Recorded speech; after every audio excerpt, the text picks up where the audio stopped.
Hi there, Stephanie here. I want to give a suggestion about a couple of ways that you can improve the effectiveness of your classroom reading instruction right now. So you all know that I really believe in the power of that first reading instruction in the classroom to increase the reading outcomes for all students. And I hear a lot of educators right now talking about the need to improve their Tier 1 reading instruction, and even sometimes an interest in wanting to change or adopt a new program for what they're using in Tier 1 reading instruction. And that's great. Those are really important conversations to have, but that might not be helpful to you today or tomorrow. So I have a document that you can download that will give you ideas for 10 effective classroom reading instruction practices that you can implement right now today. You don't need to get any additional training, although that's always nice. You don't need to adopt a new program to move towards more effective reading instruction.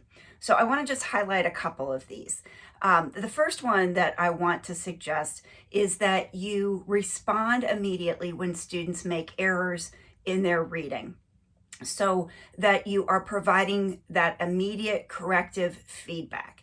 And that interaction is really important, that you are thinking about directing students' attention to the printed symbol, to the sound. So you have to adjust this, whether they're reading or spelling when they make their mistake, but that you're really emphasizing the connection between the sound and the symbol, and that you engage the student in producing the correct response. So you want to make this as brief an interaction as possible, but you want to make it one where they leave after producing the correct response.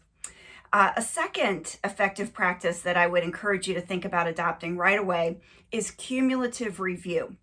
No matter what skill you're teaching, let's just say introducing letter names and letter sounds, that when you introduce a new one, let's say a letter sound pair, that you're going back and reviewing all of the ones that you've already taught. And any spelling or reading activities that you're doing are cumulative, meaning that they're including all of the letter sounds that you have previously taught, or all of the phonics patterns, or all of the morphemes, or all of the vocabulary words, whatever the skill might be. We can't just teach it and move on. We're going to have to move on, but we need to cycle back and review what we've already taught so that students actually can continue to use those new skills and they don't get lost over time. And then related to both of those, I'd like to encourage you to be teaching for automaticity, not just accuracy. This is really important in the foundational reading skills, that students can perform them accurately, but we need to get to the point where they can perform them effortlessly. This is really important for reading text. It's the foundation of reading comprehension, is that effortless word recognition. So as you're building those foundational skills, work towards automaticity. Once students are accurate, it's multiple practice repetitions that is going to move them from accuracy to automaticity.